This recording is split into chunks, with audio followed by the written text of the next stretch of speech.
Apocalypse de Jean au chapitre 2. Et nous allons lire du verset 18 jusqu'au verset 29. Apocalypse 2, 18 jusqu'au verset 29. Écrit à l'ange de l'église de Thyatire. Voici ce que dit le Fils de Dieu, celui qui a les yeux comme une flamme de feu et dont les pieds sont semblables à de l'airain ardent. Je connais tes œuvres, ton amour, ta foi, ton fidèle service, ta constance et tes dernières œuvres plus nombreuses que les premières. Mais ce que j'ai contre toi, c'est que tu laisses la femme Jézabel, qui se dit prophétesse, enseigner et séduire mes serviteurs pour qu'ils se livrent à l'impudicité et qu'ils mangent des viandes sacrifiées aux idoles. Je lui ai donné du temps, afin qu'elle se repentît, et elle ne veut pas se repentir de son impudicité. Voici, je vais la jeter sur un lit et envoyer une grande tribulation à ceux qui commettent adultère avec elle, à moins qu'ils ne se repentent de leurs œuvres. Je ferai mourir de mort ses enfants, et toutes les églises connaîtront que je suis celui qui sonde les reins et les cœurs, et je vous rendrai à chacun selon vos œuvres. À vous, à tous les autres de Thyatire qui ne reçoivent pas cette doctrine et qui n'ont pas connu les profondeurs de Satan, comme il les appelle, je vous dis, je ne mets pas sur vous d'autres fardeaux. Seulement, ce que vous avez, retenez-le jusqu'à ce que je vienne. À celui qui vaincra et qui gardera jusqu'à la fin mes œuvres, je donnerai autorité sur les nations.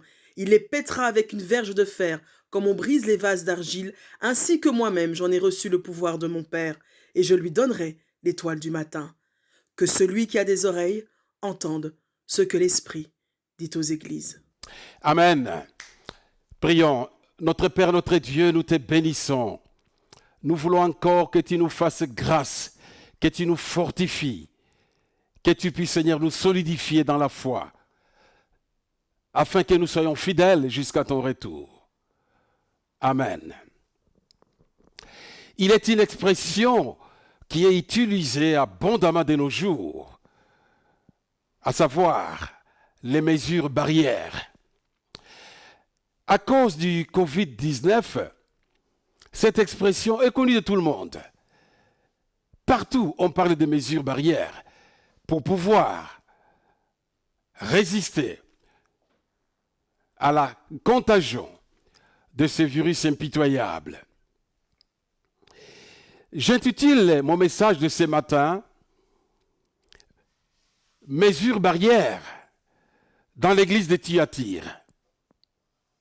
C'est-à-dire de mesures qu'il aurait fallu préconiser dans l'église de Thyatire pour que la foi chrétienne s'y maintienne solidement jusqu'à ce que le Seigneur puisse revenir. La ville de Thyatire, j'ai eu la grâce de la visiter en Turquie. J'ai visité, au fond, les ruines. J'ai visité les ruines de la ville antique de Thyatire. Ces ruines sont au milieu d'une belle ville turque qui se nomme Akhisar. Si vous avez l'occasion de voyager et de visiter la ville d'Akhisar et en profiter pour voir les anciennes ruines de Thyatire, je crois que ça vous ferait plaisir. Akhisar se situe à 60 km de Smyrne, l'actuel Izmir. En l'an 190, les Romains ont conquis la ville de Thyatire, 190 avant Jésus-Christ. Cette ville était une ville sans grande importance. Cependant, il y avait une richesse dans Thyatire. On y cultivait une plante dont la racine produisait une substance rouge. Et cette substance aidait les teinturiers à colorer les étoffes. C'est ainsi que dans la ville de Thyatire, on y vendait des vêtements faits de pourpre ou de cramoisi. Des vêtements à ce temps-là qui étaient affectionnés par les rois, les princes, les gouverneurs. La première convertie en Europe, dans la ville de Philippe, Lydie. Lydie était originaire de Thyatire, l'actuel Akhisar. Là, je me rappelle, lorsque je suis arrivé à Thyatire, pendant que nous visitions les ruines, j'ai pensé plus à Lydie, la marchande des pourpres. Lydie était une femme d'affaires, certainement qui importait les vêtements de sa région pour les vendre à Philippe, dans ce que nous appelons aujourd'hui l'Europe, à l'élite de Rome qui y vivait. Nous ne savons pas qui a fondé l'église de Thyatire. Peut-être Lydie elle-même, dans ses voyages de commerce. Nous ne savons pas. Ou peut-être pendant que l'apôtre Paul a été à Éphèse, quand l'église de Colosse est née, et que c'est peut-être au même moment que Thyatire aussi est née. Nous ne savons pas. Mais le fait est que cette église existe. Elle est comptée parmi les 7 églises d'Asie mineure. Elle est la 4e église à laquelle Jésus-Christ envoie une lettre par les biais de l'apôtre Jean. Cette lettre est très intéressante. Elle peut nous apprendre beaucoup de choses. L'expéditeur se présente. Il est le Fils de Dieu. Ce titre christologique, Fils de Dieu, désigne Yeshua de Nazareth comme Dieu lui-même. Il n'y a que Dieu qui puisse engendrer Dieu. Et sa manière de se présenter est frappante. Il a les yeux comme des flammes de feu, des jambes qui brillent comme du bronze, en plein feu. Ces caractéristiques désignent le jugement. Il a quelque chose à dire. Il a un jugement à apporter à cette église. Il a un regard comme du feu, un regard difficile à supporter, mais un regard pénétrant. Il est le seul juge. C'est bien dommage que de nos jours, nous avons tendance à juger les uns et les autres, à dire « Ah, lui est comme ça, elle est comme ci ». Je pense, nous ne devons pas détrôner Yeshua. Nous ne devons pas détrôner Jésus-Christ de Nazareth de son fauteuil du juge. Il est le seul qui puisse juger. Tu n'as aucune prérogative de pouvoir juger les autres. Tu peux conseiller, tu peux guider, tu peux aider, mais pas juger. Pas prononcer un jugement de condamnation. Impossible. Il est lui, le seul juge. Et il va s'adresser à cette église en disant au responsable de l'église de Thyatire, dit, je connais tes œuvres. Oh, ça c'est merveilleux. Le pluriel des œuvres ici, je l'ai dit lorsque j'ai parlé de l'église d'Éphèse, renvoie aux œuvres verticales et aux œuvres horizontales, c'est-à-dire les œuvres que j'accomplis pour rendre culte à Dieu et les œuvres que j'accomplis envers mon prochain. Je connais tes œuvres. Le Seigneur connaît nos œuvres et ça c'est merveilleux. Le pasteur ne connaît pas tes œuvres. L'ancien de l'église ne connaît pas tes œuvres. Le président de ta dénomination ne connaît pas tes œuvres. C'est lui qui connaît tes œuvres. C'est Jésus-Christ de Nazareth. C'est lui qui a les yeux comme des flammes de feu. Il est le seul qui a cette prérogative de connaître avec une connaissance parfaite. Je connais ton amour. Oh, l'église de Thyatire était une église agréable, en tout cas, sur ce point-là. Je connais ton amour. Si tu interroges les textes grecs, les mots utilisés ici, parce que nous avons plusieurs vocables que l'on peut traduire en français par amour. Et le mot grec qui est utilisé ici, c'est agapé. C'est cet amour qui provient, c'est substantif qui provient du verbe agapao. Donc aimer sans mesure, l'amour incommensurable. C'est le même amour que nous trouvons dans Jean chapitre 3, verset 16. Car Dieu a tellement aimé les cosmos, Dieu a tellement aimé le monde, qu'il a donné son Fils unique, afin que quiconque croit en lui ne périsse point, mais qu'il ait la vie éternelle. C'est cet amour incommensurable, cet amour qu'on ne sait pas mesurer, cet amour que Dieu lui-même, aussi par les biais de l'apôtre Paul, exige dans la relation conjugale, que l'homme aime son épouse. Cet amour sans mesure. Quelle église agréable. Je connais ton agapé, ton amour, sans mesure. Je connais ta foi. Les mots utilisés signifient aussi confiance. L'église de Thyatire avait confiance en Jésus-Christ. Oh, c'est merveilleux. Je connais ton service. Très intéressant. Il y a plusieurs mots qu'on peut traduire en grec par service. Mais ici, les mots qui est utilisé, c'est le terme diaconia. Le terme diaconia qui provient du verbe diaconeo, aider, ou être diacre, ou être diaconesse. Oh, diaconia signifie quoi? Diaconia signifie service, aide, ministère. De nos jours, nous avons beaucoup de personnes, femmes et hommes et femmes, de chrétiens, qui ont des ministères. Ils nomment ça ministère de tel, ministère de tel. J'espère bien que mes sœurs et mes frères qui ont ces services nommés ministères en français comprennent bien le sens de leur service.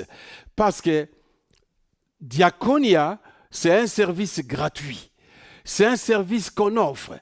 On se met au travail pour les autres. On dirait qu'on est à genoux pour les autres. Être diacre, être diaconesse.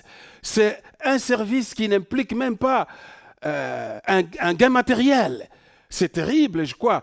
Quand on analyse ces mots, diaconia, il y a de quoi peut-être à faire marche arrière et à réfléchir. D'ailleurs, même tous les dons charismatiques que nous recevons sont nommés aussi des diaconies. Ce sont des diaconies, ce sont des services gratuits. Aujourd'hui, nous assistons à des situations qui ne sont pas faciles, où l'on trouve des gens, des prophètes qui se font payer. Et je m'interroge toujours, ont-ils bien compris ce qu'ils font? Faut-il vraiment que les gens qui viennent pour la guérison payent de l'argent? Faut-il que les gens qui viennent pour être conseillés payent de l'argent? Et l'expéditeur continue, dit aussi, je connais ta persévérance. Ah, quelle église! Hypomone en grec, patience, persévérance, fermeté, constance. C'est une église constante. Après ces admirations, vient les mais. Mais j'ai quelque chose contre toi. J'ai quelque chose contre toi. Tu as dans ton sein une femme qui s'autoproclame prophétesse. Elle se nomme Jézabel. Dès qu'on dit Jézabel, ça nous fait penser au 9e siècle avant le Christ. Dans le royaume du Nord, au temps de la dynastie d'Omri, et pendant que son fils Akab régnait, Akab épousa Jézabel, la fille d'Ethbal, une Sidonienne, une femme au caractère pimenté, caractère très salé, alors que le roi lui-même, Akab, était un homme mou. Et nous savons comment cette Jézabel avait perturbé l'œuvre de Dieu. En tout cas, en Israël, elle avait 400 prophètes de Baal et 450 prophètes d'Astarté. Et vous vous rappelez bien, dans l'Ancien Testament, comment les prophètes Élie les Tishibites a résisté seul contre cette influence idolâtre de cette Sidonienne, de cette femme Jézabel. Et à Thyatire, il y avait aussi une Jézabel. Est-ce que c'est un nom qui est utilisé symboliquement ou véritablement elle portait ces noms? Était-elle peut-être la femme du responsable même de l'Église? Je n'en sais rien. Mais ce que je constate, d'après la lecture, est qu'elle s'est nommée prophétesse. Mais elle est garée. Son travail est un travail d'égarer les gens de l'Église. Elle est dans l'Église, elle égare les gens de l'Église avec ses prostitutions, avec son idolâtrie. Elle est permissive, elle contredit la saine doctrine en poussant les gens à manger des viandes sacrifiées aux idoles.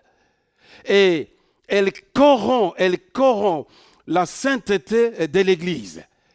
Et Jésus dit ceci, mais cette femme impénitente, je lui ai donné du temps pour qu'elle change radicalement, métanoïa, pour qu'elle revienne à moi.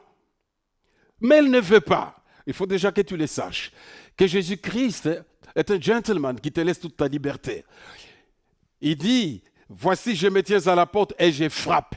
Si quelqu'un entend ma voix et qu'il m'ouvre la porte, j'entrerai chez lui, je souperai avec lui et lui avec moi. Jésus ne dira jamais, si quelqu'un entend ma voix et n'ouvre pas sa porte, je prends un marteau assez lourd et je fracasse ses verrous. Pas du tout.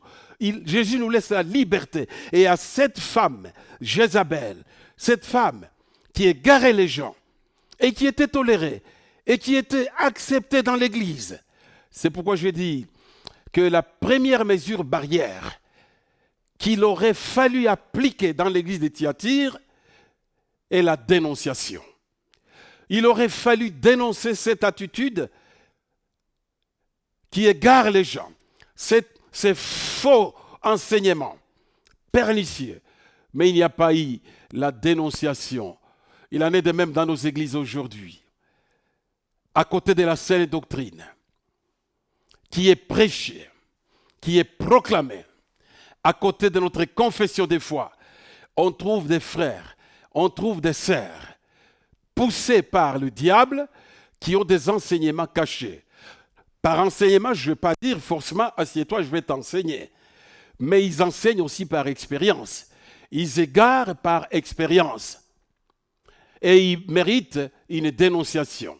S'ils ne sont pas dénoncés, eh bien, la gangrène va tuer l'Église. Vous savez, quand nous étions petits, au village en Afrique, les plus âgés que nous présentaient des contes, Jean, fable de La Fontaine. Évidemment, pour nous apprendre à être sages. Un jour, on nous raconta ceci, qu'il y avait un chasseur portant son fusil, et qui était là, en train de chercher du gibier. Et puis, soudain, il entend un bruit. « Chasseur! Chasseur! Chasseur !» Il tourna sa tête, mais qu'est-ce qu'il m'appelle? « Chasseur !» Il se dirigea dans la direction et arriva au bord d'un trou assez profond et immense. Et il voit au fond de ce trou un python. Un python qui lui dit « Chasseur, pitié, pitié, je suis tombé dans ces trous et je ne sais pas comment sortir de ces trous. Aide-moi. » Et les chasseurs de dire « Mais non, comment je vais le faire? Ce n'est pas possible. Je n'ai jamais porté secours au python. Ce n'est pas possible. Tu es serpent et moi je suis humain. Je ne vais pas le... Chasseur, ne t'en va pas. S'il te plaît, chasseur. » Finalement, l'homme fit toucher. Il rebroussa chemin et chercha du matériel. Et puis il fit sortir le python. Alors le python arrivait en dehors de ces précipices, de ces trous. Il dit au chasseur, « Chasseur, oh, tu es un homme agréable, un homme au cœur magnanime, et merci beaucoup, je te suis reconnaissant. » Et le chasseur de dire, bon, c'est la moindre des choses. Le chasseur essaie de tourner son dos pour partir. Le python l'encercle et dit, « Non, chasseur, écoute-moi, pitié. Ça fait longtemps que je n'ai pas mangé. Tu viens de m'aider. Ne me laisse pas mourir de faim. Permets que je te dévore, que je te mange, pour que j'ai la vie sauve. » Et le chasseur dit, « Mais quoi? Tu m'as demandé service et tu veux me manger. » Il dit, « Non, aide-moi, chasseur. Tout comme tu m'as aidé à me faire sortir du trou, aide-moi aussi pour que je ne meure pas de faim. » Sais-tu que on ne peut pas être ami du serpent? C'est impossible. Et spirituellement, nous ne pouvons pas être amis de la fausse doctrine. Nous ne pouvons pas être amis de la fausse doctrine. La fausse doctrine mérite une mesure barrière et la première qui se nomme la dénonciation. Il faut la dénoncer. Parfois, nous tombons dans des trous où nous savons d'avance que nous allons tomber. Quelqu'un qui t'invite, je me rappelle, il y a longtemps, en Afrique, une sœur qui me disait toujours, « Ah, pasteur, tu ne me rends pas visite. Pasteur, tu ne me rends pas visite. » Un jour, j'ai eu le courage de lui dire, « Mais les heures pendant lesquelles tu proposes mes visites, ce sont des heures où mon épouse n'est pas disponible, ton époux non plus n'est pas là. Ton époux est absent. Et je ne vais pas me permettre de venir chez toi comme ça seul. Ce n'est pas bon. Généralement, nous savons les dangers qui nous attendent. Mais nous y allons parfois tout en connaissant même les contextes. Parfois, on prépare même son sac et on dit, bon, j'y vais quand même au cas où. Au cas où quoi? C'est que tu sais les contextes. Oh, il y a des enseignements erronés que nous devons dénoncer. Il y a des habitudes erronées dans l'Église que nous devons énoncer. Il y a des frères qui méritent la dénonciation. Il y a des sœurs qui méritent la dénonciation. Il y a des pasteurs qui méritent la dénonciation aussi. Vérifiez que ce qui vous est enseigné est vraiment biblique. Quand je dis dénonciation, il n'est nullement question de guerre dans l'Église. Je vais plutôt me référer à ce que dit Jésus dans Matthieu. Ton frère a péché contre toi. Et permettez-moi de dire, ton frère propose de faux enseignements, ta sœur propose de faux enseignements. Premièrement, vois laisser la selle. Et s'il te résiste, prends une ou des personnes pour que l'affaire soit jugée devant 3 témoins en moins.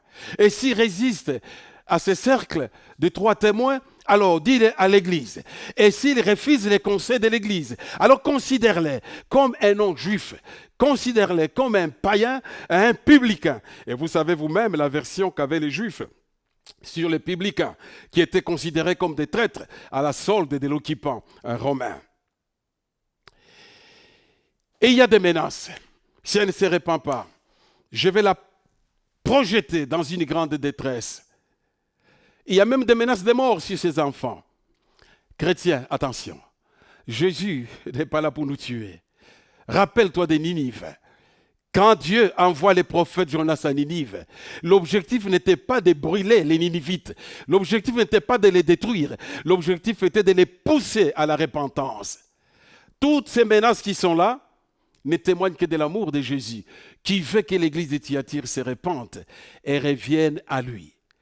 La deuxième mesure barrière, c'est la repentance. Chaque fois quand il y a faiblesse, quand il y a péché, quand il y a scandale, la solution n'est pas dans la fuite. La solution n'est pas dans le déménagement. La solution n'est pas dans les changements géographiques. La solution n'est pas je vais éviter le pasteur, ou je vais éviter telle sœur, tel frère. Oh, ils ne me verront plus là-bas. Oh, mais non, la solution, c'est la repentance. Il ne faut pas fuir la repentance. Jésus-Christ est le berger, le bon. Il est là non pas pour nous condamner. Les hommes peuvent nous condamner. Les hommes peuvent rappeler notre histoire. Les hommes peuvent nous chercher à nous achever avec leur haine, leur jalousie. Mais Jésus de Nazareth, lui, il est là les bras ouverts. Et il dit, venez à moi, vous tous qui êtes fatigués et chargés. Et moi, je vous donnerai le repos. Rentrez dans mon joug. Mon joug, oh, alléluia, n'est pas difficile, n'est pas compliqué. Mon fardeau est léger et vous trouverez le repos pour vos âmes. Oh, première mesure, barrière, dénoncer les péchés. Avec amour, bien sûr. Deuxième mesure, barrière, vraiment, la mesure barrière, la repentance, lorsque ça ne va pas. Inutile de dire, moi je prie, moi je donne des dîmes, je donne des offrandes, moi je fais ceci, mes œuvres sont grandes. L'église de Thyatire, lis bien au début. Jésus dit ceci, tes œuvres d'aujourd'hui sont plus nombreuses que les premières œuvres. Oh, mais quelle église! Généralement, dans la vie chrétienne, c'est souvent de fois les premières œuvres qui ont tellement abondé. Et dans l'aujourd'hui, il n'y en a plus. On dit, il y a 10 ans, j'ai prié beaucoup. Il y a 10 ans, je jeûnais. Il y a 10 ans, j'allais à l'église régulièrement. Oh, quand j'étais petit, et je faisais ceci, et je faisais cela. Mais aujourd'hui, les fleuves s'est tari. Contrairement à l'église de Thyatire, l'aujourd'hui de l'église de Thyatire, en œuvre, dépassait les premières œuvres. Mais quelle église! Et pourtant, il y a eu la fausse doctrine, il y a eu une fausse prophétesse qu'il aurait fallu dénoncer et qui n'a pas été dénoncée. Et puis après, Jésus va parler de ceux qui sont à Thyatire. et qui sont restés droits. Attention, on croit toujours que ce que je fais ici qui attriste Dieu. De toute façon, je ne suis pas le premier. Nous sommes nombreux. Oh, je pense même dans notre église, nous sommes nombreux. Attention, n'oublie pas la notion du reste fidèle. Dans l'Ancien Testament, même quand tout Israël était corrompu, Dieu s'est toujours réservé un reste fidèle dans sa grâce. Non pas un reste fidèle à cause des œuvres de sainteté extraordinaire, mais Dieu dans sa grâce a toujours laissé une veine saine pour pouvoir pérenniser la réalisation de ses promesses. Donc à Thyatire, tout le monde n'était pas égaré. Il y avait des gens aussi droits, des personnes qui sont restées dans la saine doctrine. Et Jésus leur dit, à vous qui êtes à Thyatire, vous qui n'avez pas été initiés aux profondeurs de Satan, parce que les égarements causés par Jézabel étaient des initiations secrètes que l'on appelait les profondeurs de Satan. À ceux qui n'ont pas touché à ces choses, Jésus dit, je n'ai pas un autre fardeau à mettre sur vos épaules. Je ne vous exhorte qu'à garder ce que vous avez. Gardez ce que vous avez reçu, c'est-à-dire la saine doctrine. Demeurez dans ces doctrines de la grâce.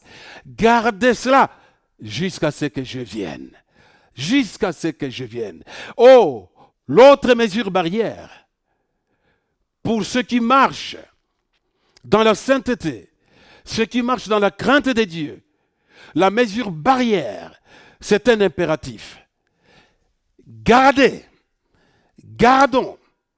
cette saine doctrine, ce que le Seigneur nous a confié, non pas pour 1 an, non pas pour 2 ans, non, jusqu'à ce qu'il vienne. C'est-à-dire, soyons fidèles jusqu'à ce qu'il vienne, et nous recevrons notre récompense. Et puis la lettre se termine par la mention du vainqueur. Ah, ça me donne des frissons. Donc le chrétien est dans un combat où il doit sortir victorieux. Le vainqueur, c'est lui qui aura gardé mes paroles jusqu'à la fin. C'est lui qui aura accompli mes œuvres, parce qu'il y a nos œuvres et les œuvres du Christ. C'est lui qui garde mes œuvres, les œuvres du Christ, jusqu'à la fin. Je lui donnerai autorité sur les nations. Alors, nous nous posons la question, quand est-ce que nous aurons cette autorité sur les nations? En tout cas, dans nos églises aujourd'hui, si on voit la majorité, et c'est dans le monde entier, nous ne sommes pas des rois, nous ne sommes pas des princes. Le sang qui coule à nous n'est pas un sang royal. Beaucoup même, nous sommes des pauvres. Et vous allez dans nos villages les plus reculés, vous y trouvez même des personnes illettrées qui n'ont pas étudié. Or, le Seigneur dit au vainqueur, celui qui garde mes œuvres jusqu'à la fin, je donnerai pouvoir sur les nations.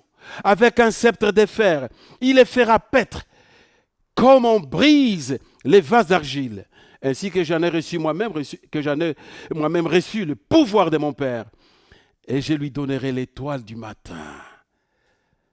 Sache que durant le millénium, avec notre corps rédenté, notre corps qui ne pourra plus goûter la mort, notre corps qui ne pourra plus être empoisonné, notre corps qui ne pourra plus être frappé, pendant les règnes de 1000 ans, le Seigneur Jésus est merveilleux, Maranatha, oh viens Seigneur Jésus.